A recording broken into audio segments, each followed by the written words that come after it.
hello and welcome to Quarantines. Can you please talk a little bit more about your professional experience? Hi, Rima. Thank you so much for the opportunity. Thank you that you thought about me that I can share some thoughts with you. Thank you so much. Well, my professional journey now, it's close to 30 years now. And I started my career in Kolkata, my hometown, in Calcutta Airport. And I worked at Calcutta Airport from 93 to 99, and then I moved to Mumbai, the dream city, and again worked at Mumbai Airport. And then when the privatization of airports happened, GVK Group took over Mumbai Airport.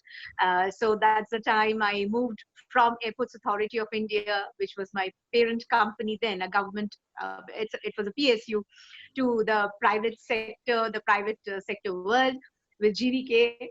And then I worked at Mumbai Airport until 2011. I also worked there as spokesperson for Mumbai Airport, handling pretty many crises, including the airport being shut for about 3 days, to relocation of Chhatrapati Shivaji Maharaj's statue.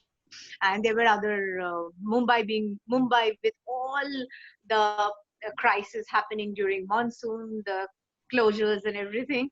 But it was really, it really, that city gave me such a lot of professional experience and the joy of working professionalism. Mumbai is all about it.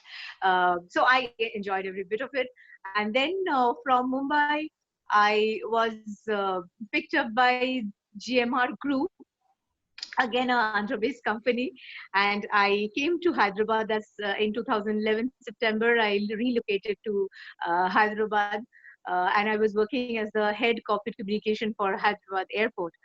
Then I served there until 2018, and then I thought, okay, I worked enough in aviation, so why not try some other industry. Of course, it's part of transportation, but anyway, so I got this offer from L&T, and that is how I landed up working as head corpcom for Hyderabad Metro Rail in Hyderabad. So in a nutshell, more or less. No, and it's good you're in Hyderabad. I hope you're enjoying being in our city. It's quite different from Mumbai. And it is different, but lovely people. And would you believe it? We have, as a family, decided to settle down, whatever the term means, settling down in Hyderabad. It's a lovely city. It's really, people are so good. Very, they show so much respect. Sure. No, so welcome. It's great you joined the Hyderabad family. Thank you.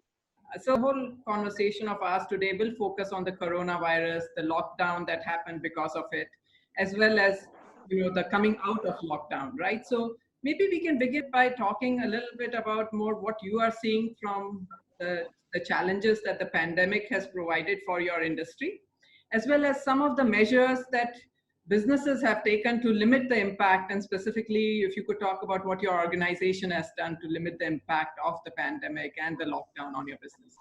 It's a huge revenue loss for all metros, I would say, across the country, because see, it's a public transport, so it's all based on the the trust and the traveling habit of people. So entire industry, in fact the entire transportation sector transportation sector has been affected. The entire supply chain has gone for a toss. But it will be there for some time, and it's a it's a one thing very good about what is happening now, especially in our country, is the unity. Everyone is united together and fighting against this pandemic. So that collective effervescence, which I would say is working brilliantly.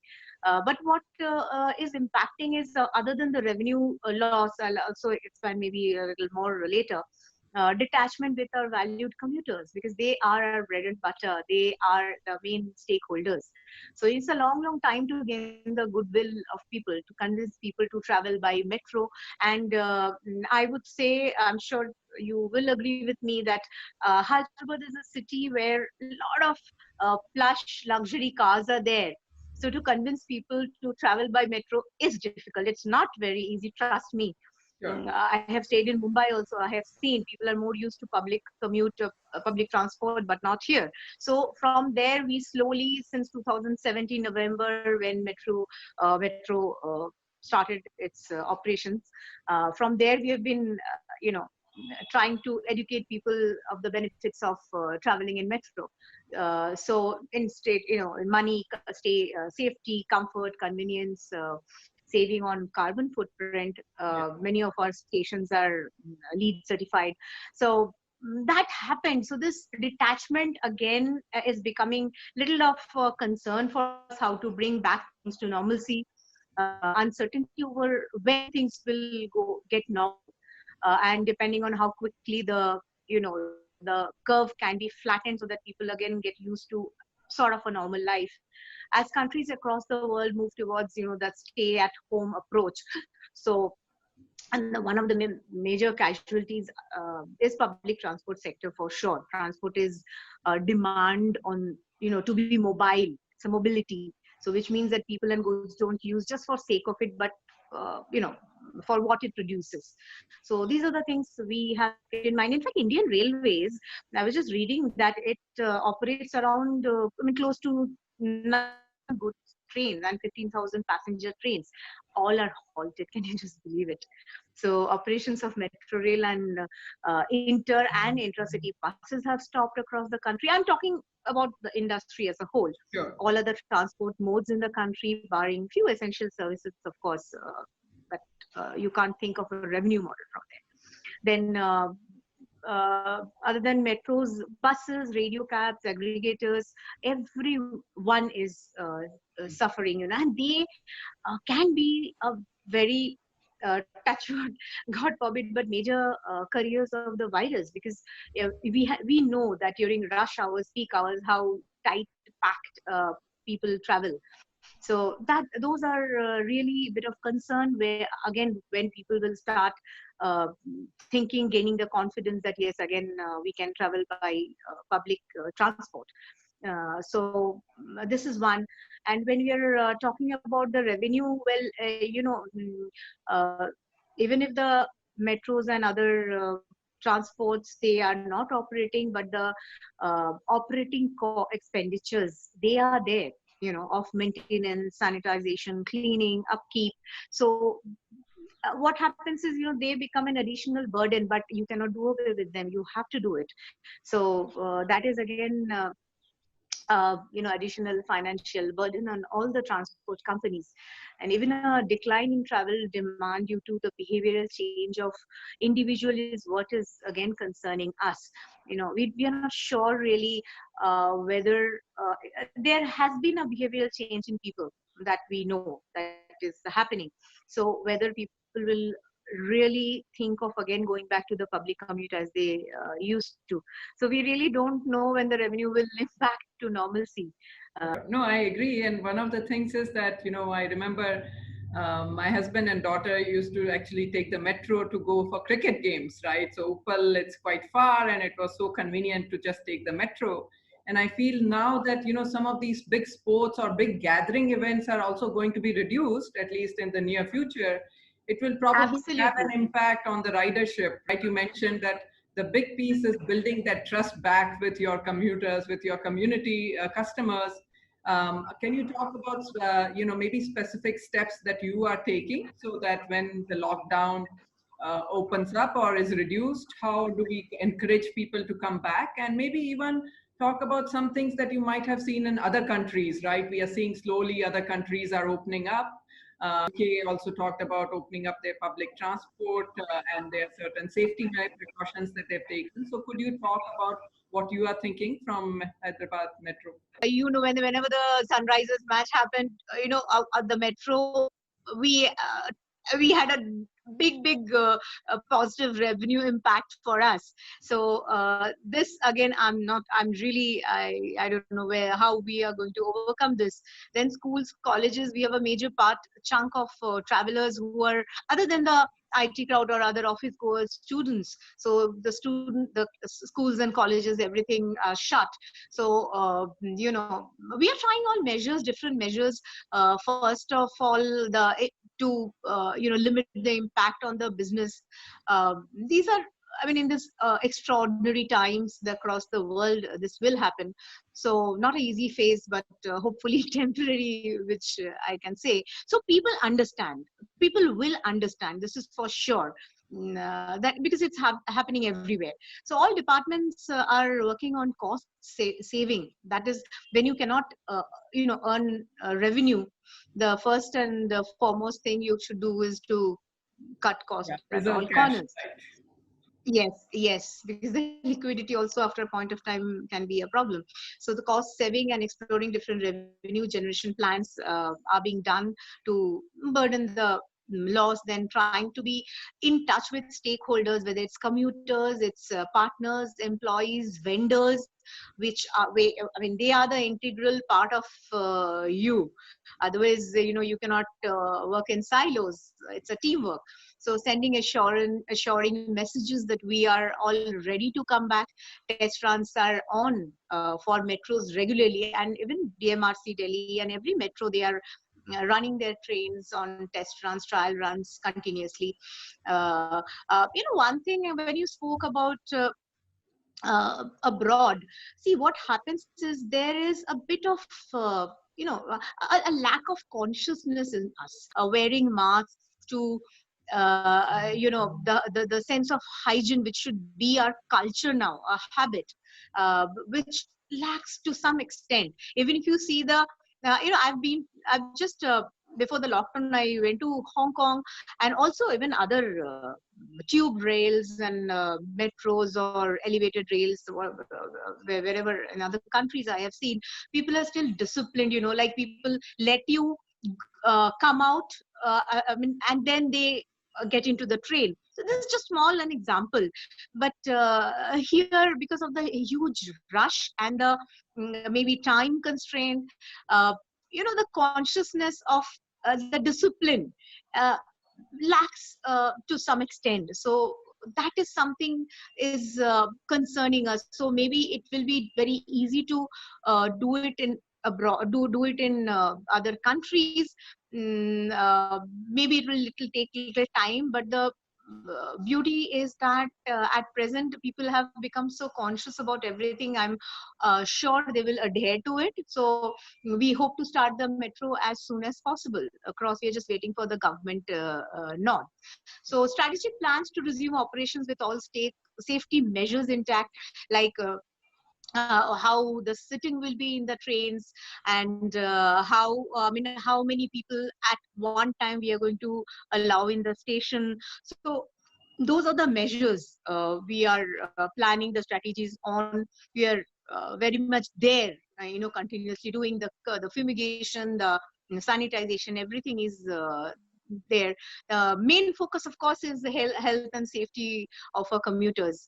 Then employees, being one of the major brand ambassadors, I feel, for any company, and the major stakeholders again. So the focus is also to gain confidence of the employees that we are there, the company, it's a good brand, and they are there. In fact, we are one of the very fortunate companies where everything is so grim and dark everywhere, but never any impact happened on the remuneration, the salaries. So this is one beauty of it, and we are keeping the employees also very much involved through different communications. Our HR is doing a very good role. Our operations team are keeping up the morale of the station staff, because they are the front end, they are at the biggest risk. Yes. So all the trainings, how to do the screenings, everything is on. So for commuters at the stations, when you're coming, how to deal about it, I'll just come one by one. Sure. Uh, because see, we are the backbone and lifeline of Yes. the city, the transport system of the city, providing an essential service to keep the city moving. Hence, we have to take extra care, particularly during this delicate phase. So, the key objective for any public transport operator, not only us, is therefore to maintain their service as it was before, if not even with more care, because the situation has taught us so. So we will follow and draw all guidelines for post-lockdown situation.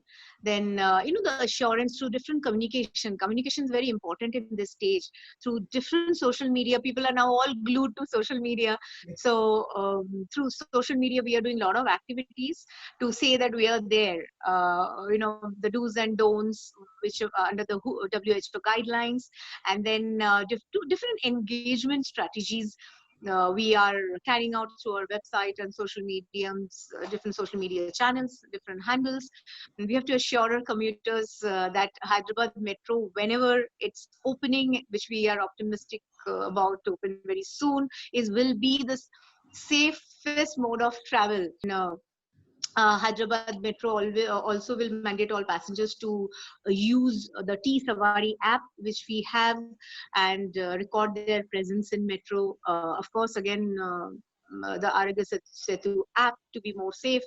Then contactless travel is something which we are going to propagate in a very aggressive way, like contactless ticketing, then QR tickets. We have the smart cards. So as much as possible, to avoid human contact. In fact, when things were not so serious, even at that time, what we used to do is the tokens which are used at the stations, Sure. only it was one time use. The moment it was used one time, the entire lot used to be, we used to send it for complete sanitization and only send back for the second time use. So we were already very particular about it. Of course, senior management, our MD, has been sending through mails and other messaging mediums. We are keeping in touch with like internal stakeholders and also external stakeholders. Sure. No, it's great to hear all the initiatives. And I think, like you mentioned, right, you're leveraging technology a lot more.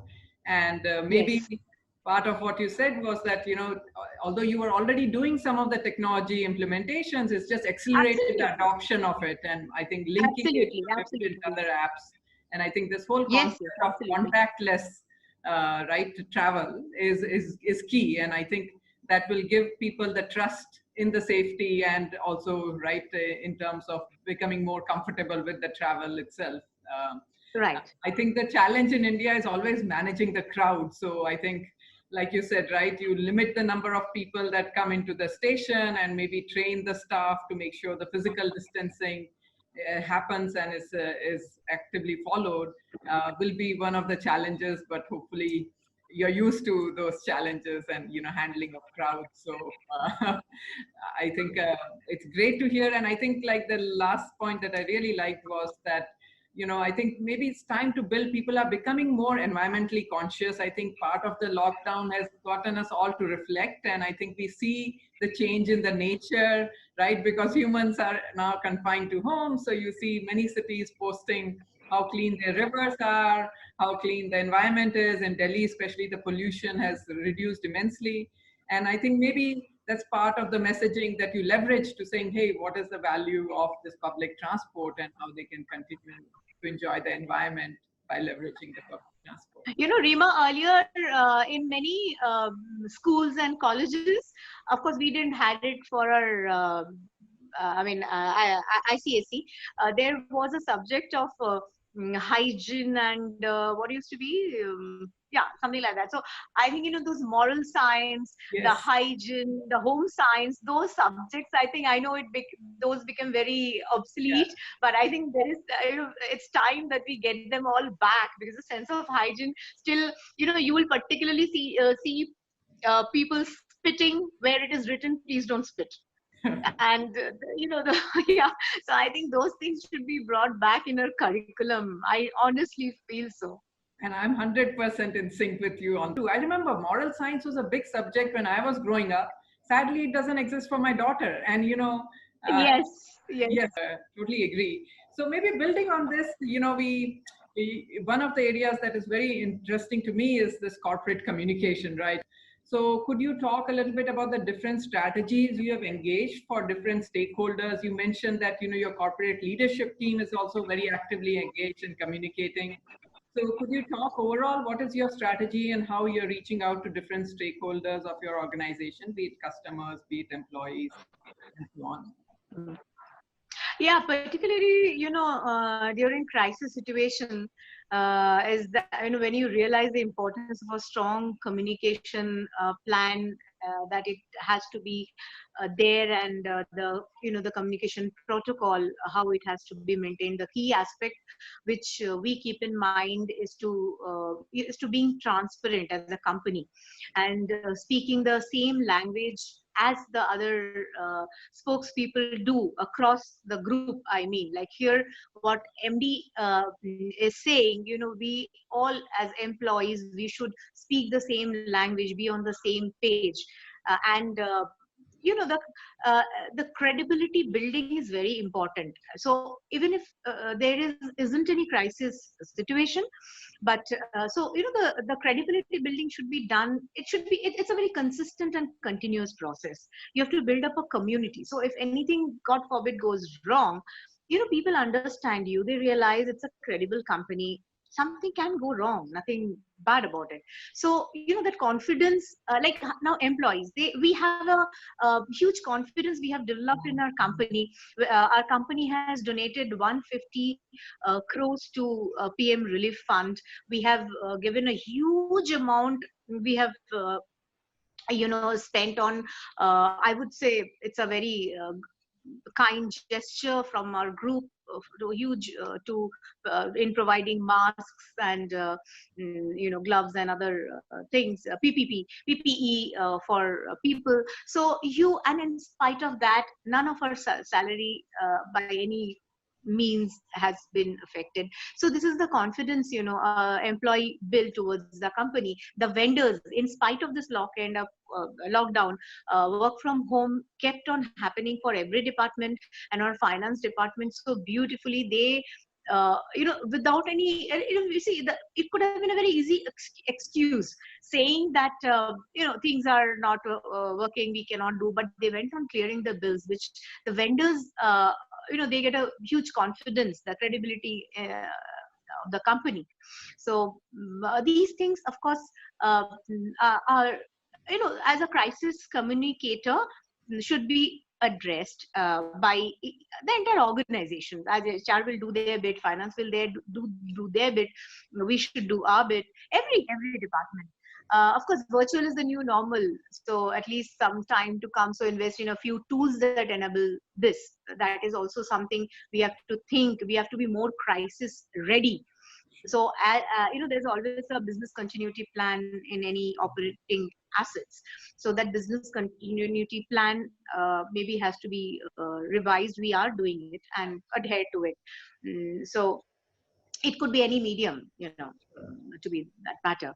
Then we have to be emphatic and authentic communication should be disseminated, not just framing up a story. If one cannot do, we cannot do, fine. We don't need to go and answer to every query, but if you're giving, be transparent and give a very authentic communication that connects with people, which is the main focus. Then not necessarily have the positive things to say, but having the confidence to say in the right tone and in the right note, reassuring that you are in this together, you are in this crisis with them together, and you will be there. So better goodwill than a year-long brand campaign, ours. So crisis have come and crisis may come again, god forbid. You never know. We never thought about this day would come.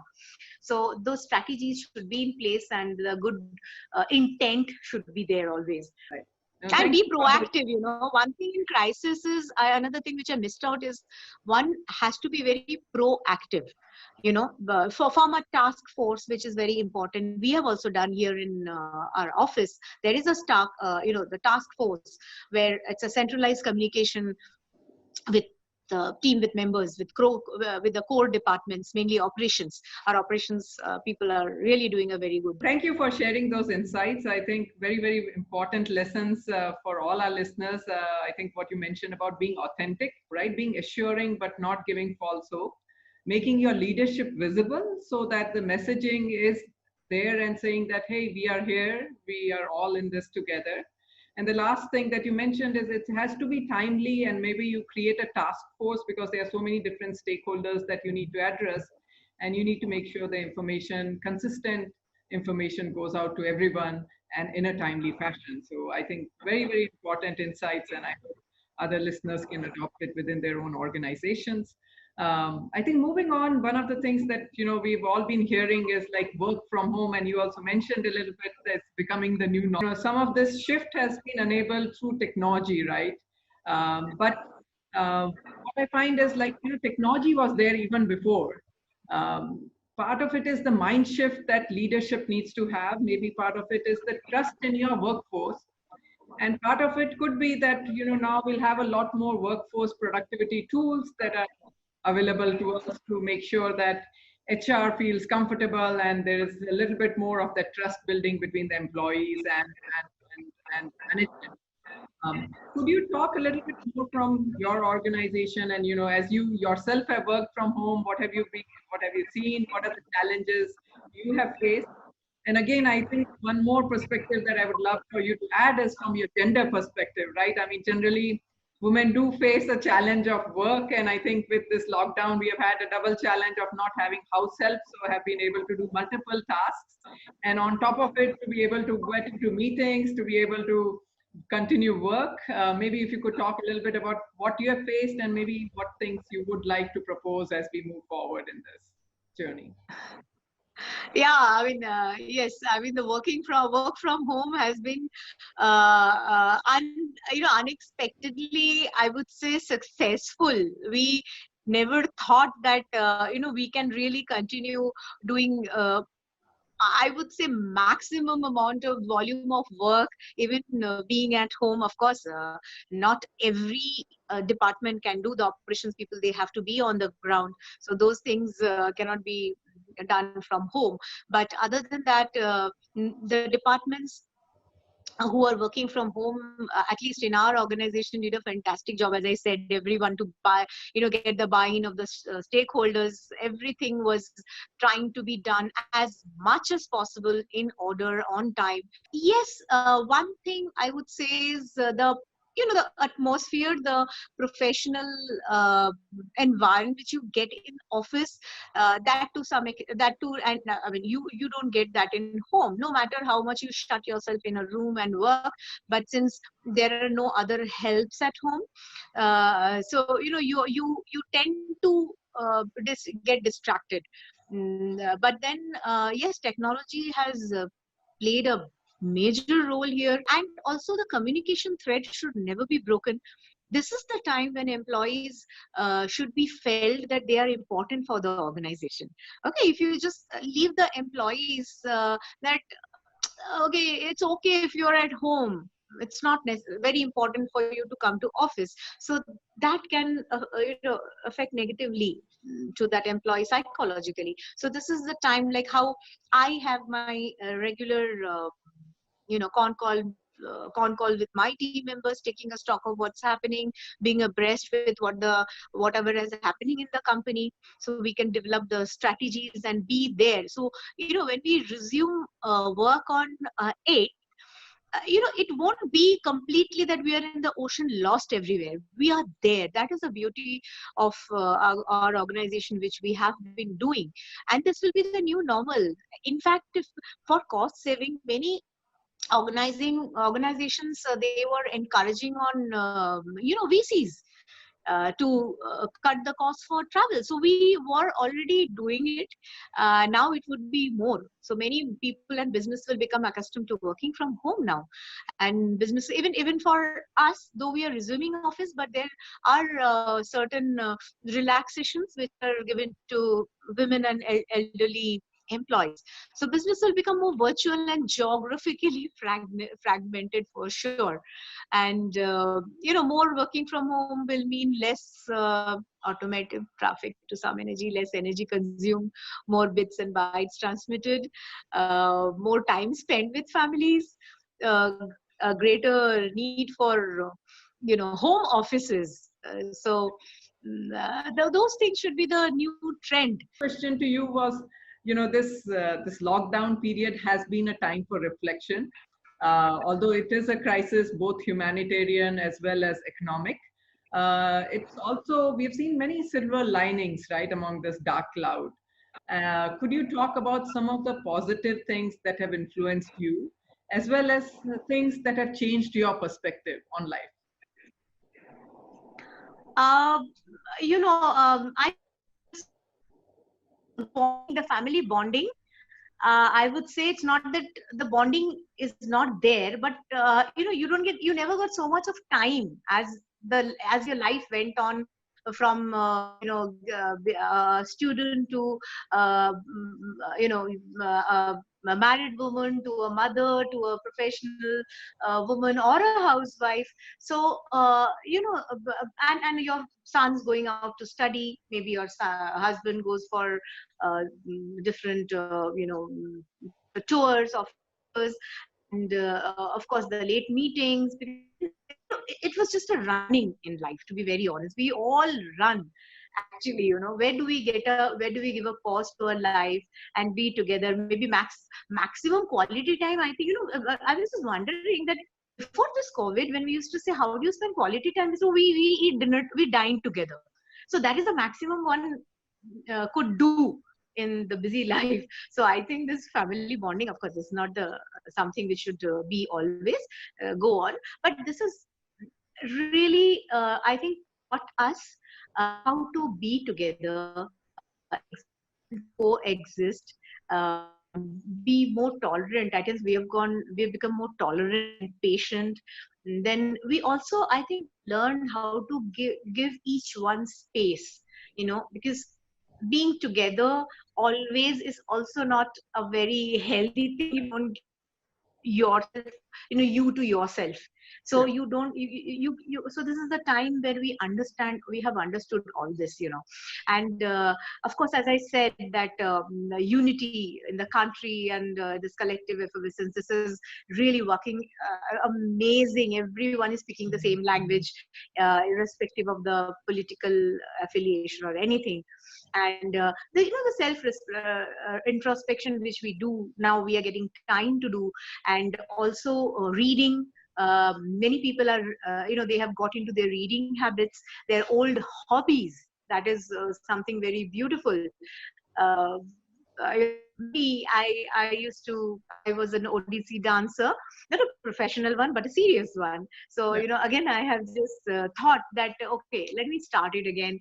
So, you're very stimulated. So you're mentally, and also another thing is that you one understood how to be self-sufficient. There times we always used to look towards the foreign countries, that they don't have household, how lucky we are. But we have seen this day that we have to be self-sufficient also. No, I think brilliant. I agree with you, right? We were on this treadmill of work and life, and I think this pause button has been really good for us to reflect. And as you said, spend quality time with family, become a little bit more creative, maybe connect with ourselves a little bit more. I give a little bit more to things that you would have liked to do but never had the time, and fortunately now you've had the time, and hopefully you make that as part of your life, right? And they say that it's 21 days that you need to break a habit. So hopefully we built new habits. We have had 40 days. So hopefully we have broken some bad habits and built some new good habits. So thank you. They are good habits, honestly. If you really see, Rima, this is the time, if you really see, all the habits which you have developed are good. I mean, 99% of the habits which we have developed are positive, if you really think about it. So if we can just continue with it and never forget what we did in this lockdown period, I think it can take us years ahead. Yes, I agree with you. I think we should I think the key is not forgetting, right? Not going back to our old ways. It's not like a coma we were in that we wake up again and go back to old ways of doing things, but really, like you said, build on these habits. And maybe we can tell our government next time to proactively do a lockdown every year for 2 weeks and give us that time to balance our life. Yes, I think I heard somewhere in one of the interviews they said that in a year at least 1 month of working from home should be exercised in every country. So on that positive note, thank you so much for sharing your insights. Thank you for being here, and it was a pleasure to talk to you. Pleasure. It was a pleasure and it was an honor, Rima. Thank you so much.